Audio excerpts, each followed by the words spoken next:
आणि आता एक नजर टाकणार आहोत देश विदेशातल्या महत्त्वाच्या न्यूज टॉप 9 वर। दक्षिण आफ्रिका विरुद्ध 26 डिसेंबरपासून सुरू होणाऱ्या कसोटी मालिकेतनं ईशान किशनची माघार। ईशानच्या जागी यष्टीरक्षक के.एस. भरतला संघात स्थान। आयपीएल 2024 हंगामासाठी उद्या दुबईमध्ये होणार मिनी ऑक्शन। लिलावामध्ये एकूण 333 खेळाडू आपलं नशीब आजमावणार।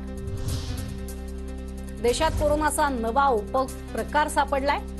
BA.2.86 च्या जातीमधील जेन 1 व्हेरिएंटचं केरळमध्ये रुग्ण सापडले। नव्या विषाणूमुळे संसर्गाची भीती। काश्मीरमध्ये 250 ते 300 अतिरेकी घुसखोरीच्या तयारीत। गुप्तचर विभागाची माहिती। तर कोणत्याही परिस्थितीचा सामना करणार वरिष्ठ लष्करी अधिकाऱ्यांची माहिती। राजस्थानच्या माउंट आबूमध्ये पारा उणे 1 अंश सेल्सिअस। मध्य प्रदेशात पावसाची शक्यता। उत्तर प्रदेशमध्ये धुक्याची चादर। छत्तीसगड आणि बिहारमध्ये थंडीमध्ये प्रचंड वाढ।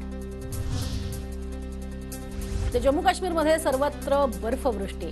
गुलमर्ग शहरामध्ये सगळीकडे बर्फाची चादर। 2.8 डिग्री सेल्सिअस तापमानाची नोंद। आणखी 2 दिवस बर्फवृष्टी सुरूच राहील असा हवामान खात्याचा अंदाज।